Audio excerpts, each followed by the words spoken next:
Welcome, everyone. How are you tonight? My name is Debbie Dobbins. I had this idea, why not just say that this is about wealth? This is a spiritual idea around wealth, and it's a conscious idea around wealth. It's a scientific idea around wealth, and it's a philosophical idea around wealth. And so why don't we just call it wealth? So I decided that wealth you, or you are wealth, or wealth are you, is a really great way to start off the new year. No matter what kind of business you're in, everyone's looking for wealth. They're either looking for it through clients, they're looking for it for money in their bank account, they're looking for it from more time off, they're looking at it from a perspective of, let me be happier. So I want to talk about that tonight, and I want to be really just focused on this idea of wealth, because if you don't have a mindset of wealth, frankly, wealth doesn't show up. And because as part of my business, I teach women entrepreneurs how to build their businesses, I've discovered over years and years and years that no matter how many tools I give anybody, if they don't have that wealth mindset, it's as if they have something that repels what I say. It bounces completely off of them. So whether you are an entrepreneur, or you are a wannabe entrepreneur, or you are leading your own life, these principles all apply. They're principles about wealth.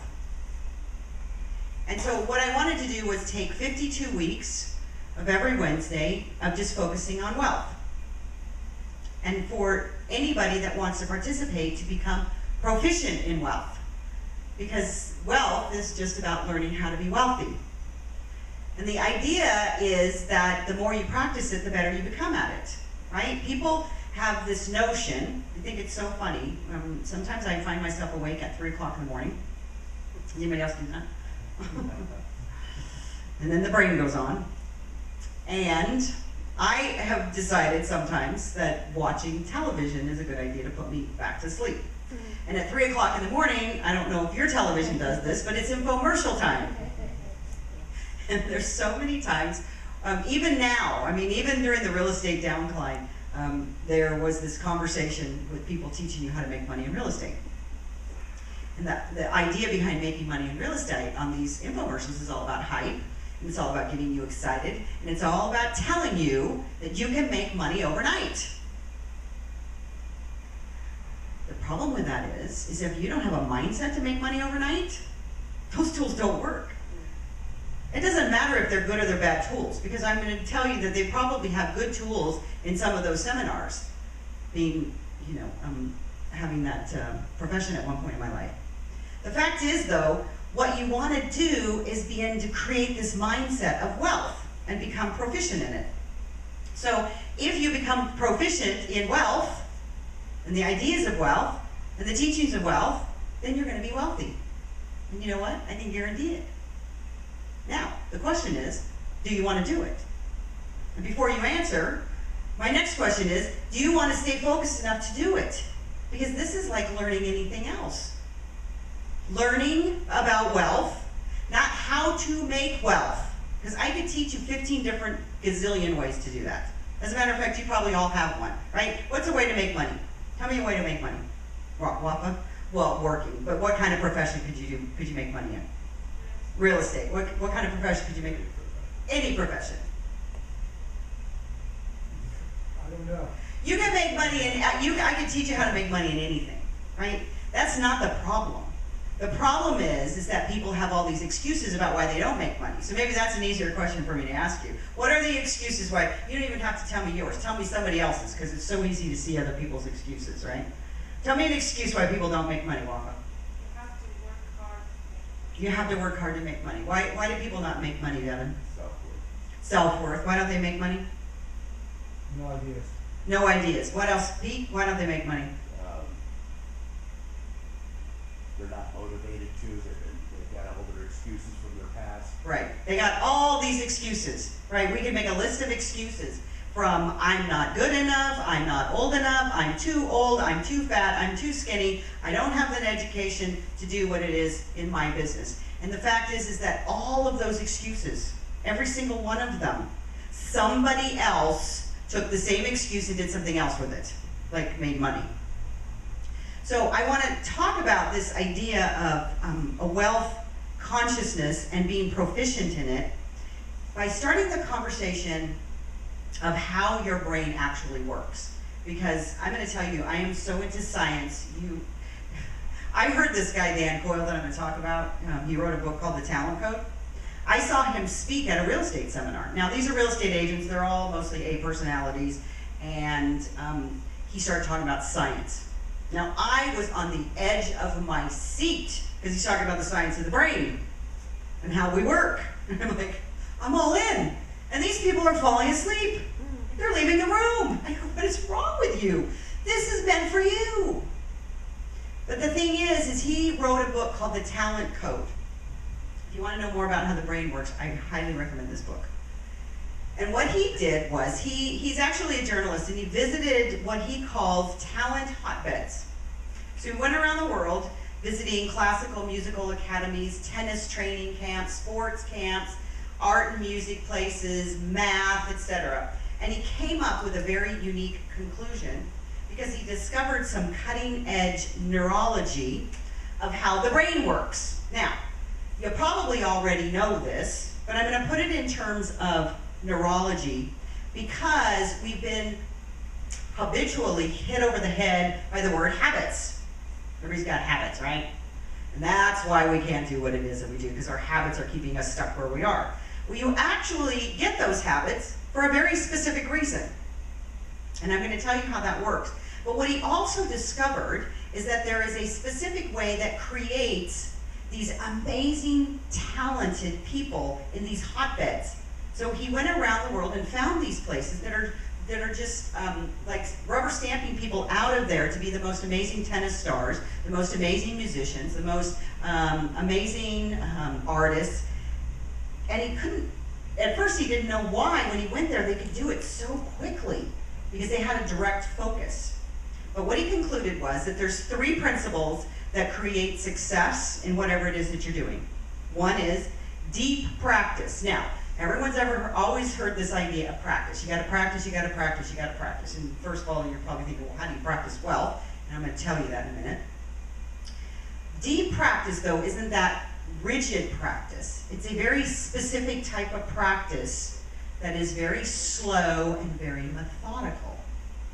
So I'm going to, as we go through the weeks, I'm going to express how you can do that practice because it's very specific practice on doing something the way that your brain will then build something called myelin. So I'm going to tell you what myelin is in a second. The next principle is you have deep practice, then you have ignition, is what he calls it. Basically what it is a passion or a desire to do something. So we've all heard something like that, right? He calls it ignition. But if you don't have that deep, deep desire to do it, then it's not going to get done. And well, I heard a really smart guy one time tell me that the reason that most people don't get what they want is because they don't have a good enough reason. Because people sit around and they say, I want, and then you fill in the blank, and then you go, yeah, and life happens and you don't really care. Those people that really want something go after it and they get it. And then the last thing is, he says you need mastering coaching.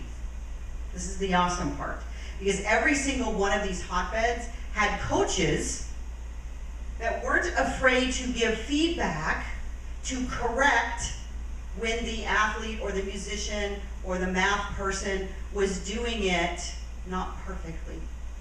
So how many of you are out there right now in anything in your life getting coaching and feedback from somebody so that you can do it better? No, we plod along and we trip and fall and we hope that we get it, and then we cry and say, I didn't do it right again.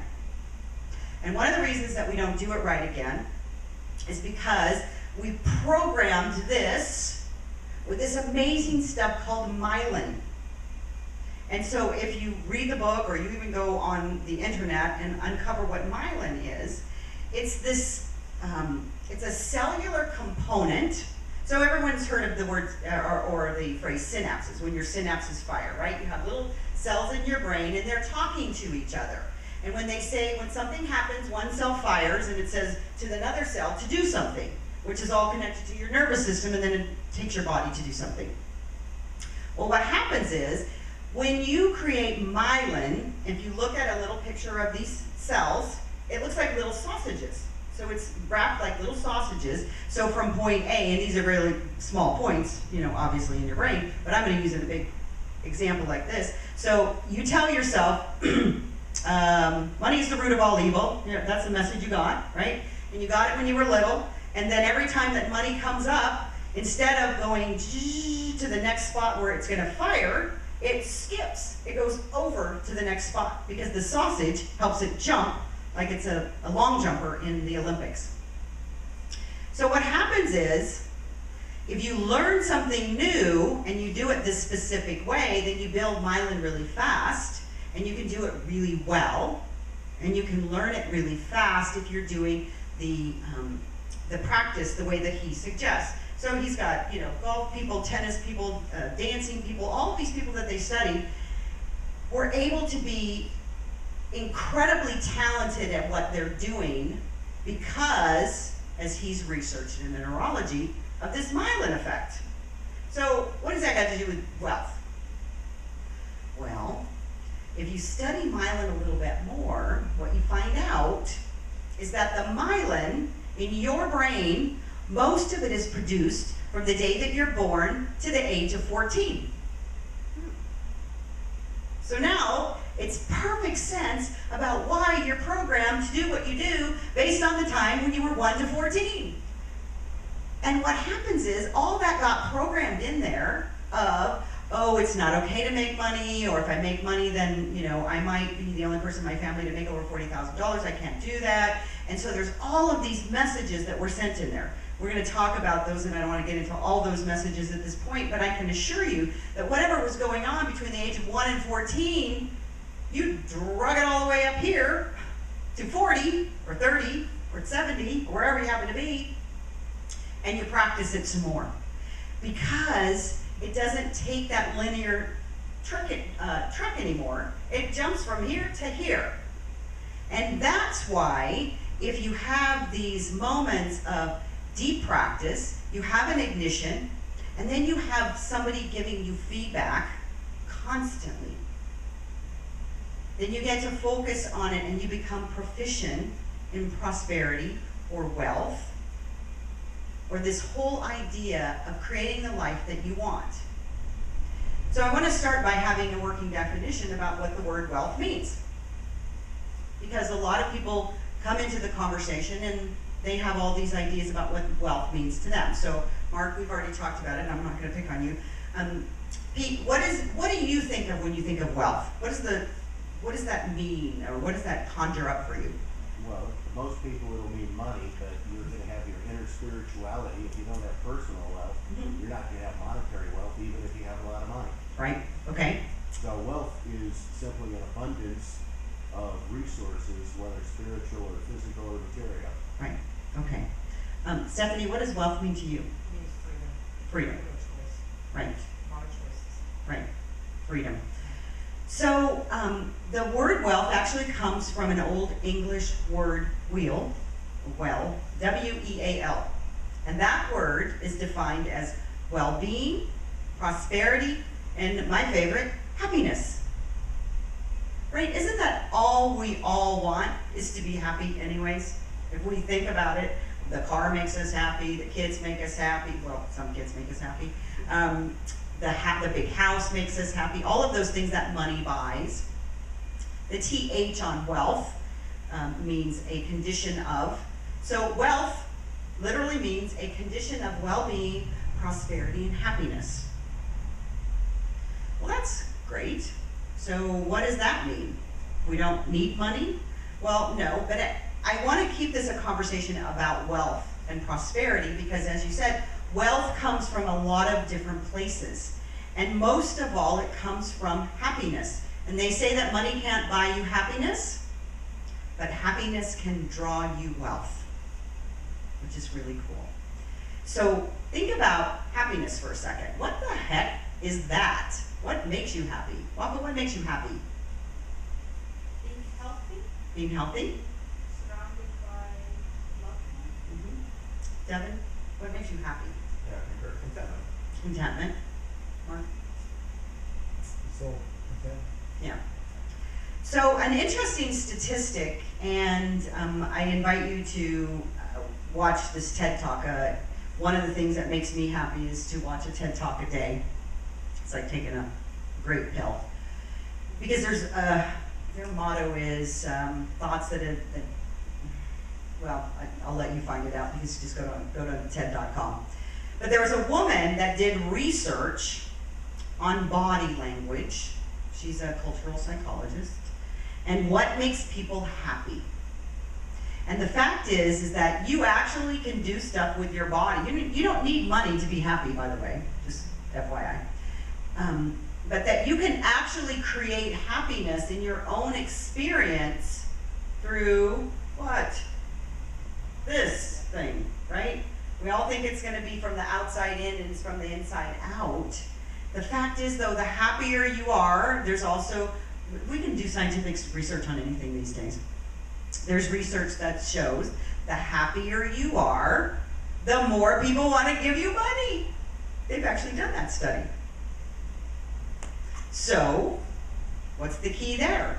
We have to learn how to be happy. We need to change this myelin up here that says I'm not happy, because there's a lot of conversation that goes on throughout your day that shows you or tells you that you're not happy. Have you noticed that? From time to time, not every single minute. I'm not suggesting that you're depressed, although there are people that are depressed. The fact is that all those conversations that we're having telling us that we don't have what we want is a form of unhappiness. And so this study was very interesting about what makes people happy. 50% of your happiness is based on your inherited experiences, right? So what came from that family experience, once again, that myelin comes into play, because from age 1 to 14, you are setting down the foundation of what it looks like to be happy, what it looks like to have money, what it looks like to be wealthy, how people respond to it, and you brought all of that forward. So 50% of your happiness is basically your genetics, right? It came from your family, friends, and all those people you hung around with from 1 to 14. 10% of your happiness is based on money and success and all the trappings. 10%, which is not very big. Although if you speak to most people, I would suspect that the general feeling from a lot of people is that 10% is not what's making them happy, right?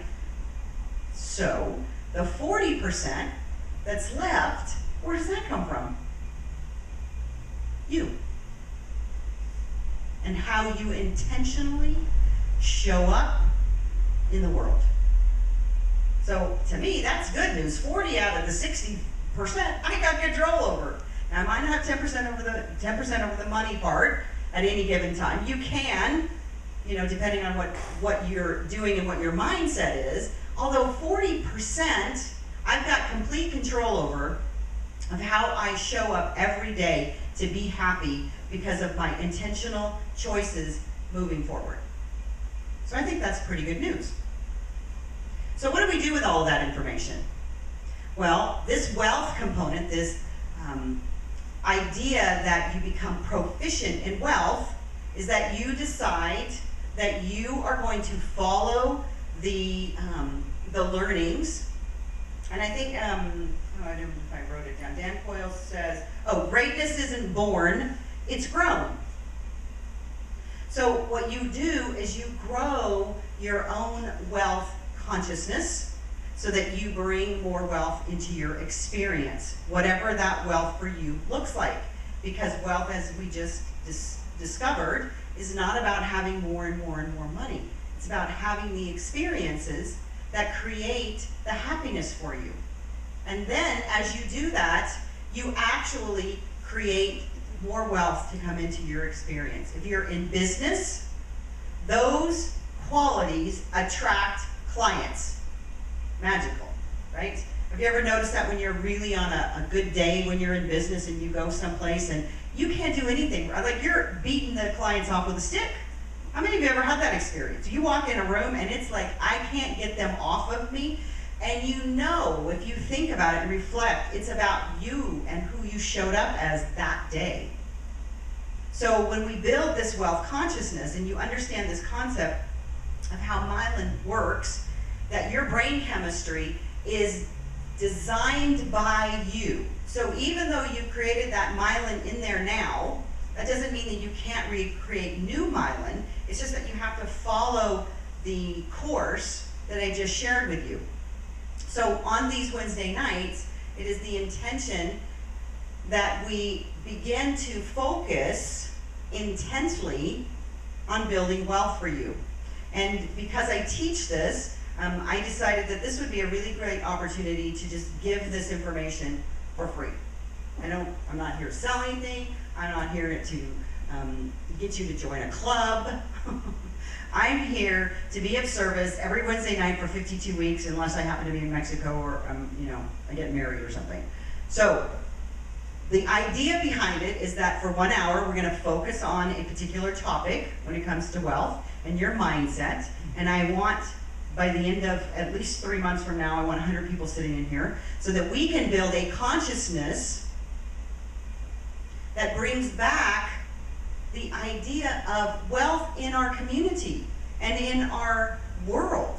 Because this whole conversation that's going on about that everybody's broke and poor and woe is me, I am just tired of hearing about it. And the fact is that that's just a mindset. That has nothing to do with the economy. It has nothing to do with whether the real estate market's falling apart or any of the excuses that somebody might use. So the very first thing that I like to start with is a conversation around what might be some of the ideas that you have around wealth.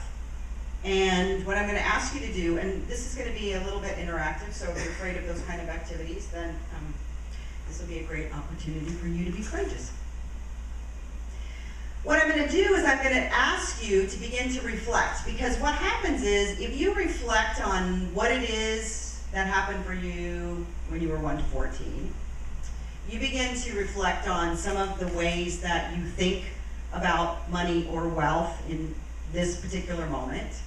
You begin to notice how you behave and react when the subject of money comes up or the subject of wealth comes up or any of those things.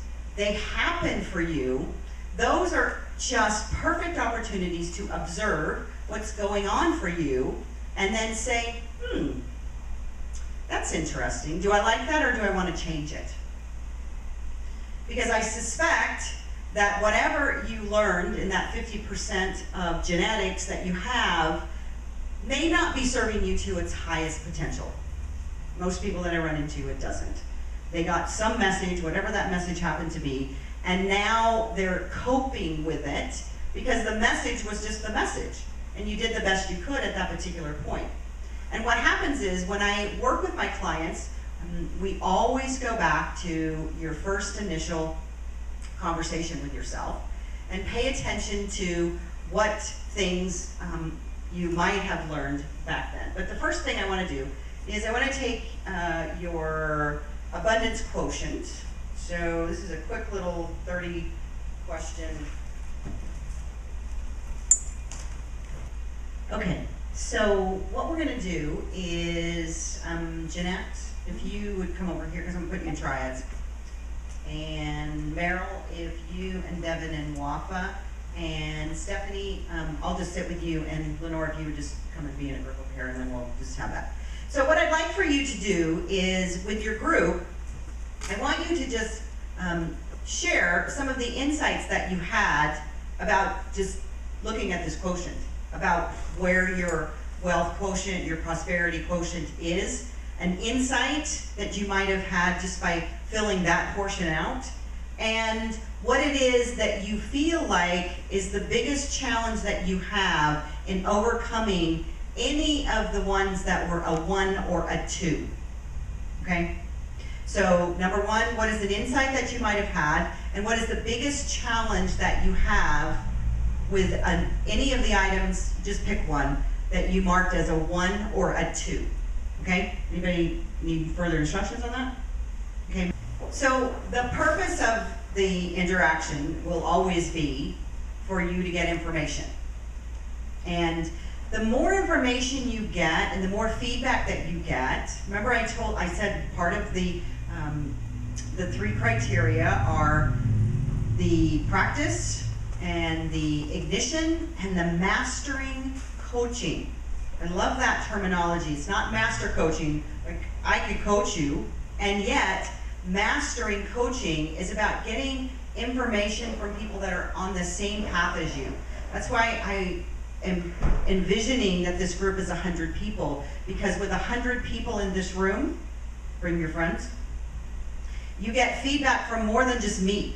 I mean, believe me, I love to stand up and talk for a living. It gives me more joy in life than anything. And yet, the energy that you create with other people that get to see, your shit, the better it is. Because that's all it is. It's just this false belief, this programming that's up here that's telling you you have to do it this way. So, since I was just with Stephanie, do you mind if I share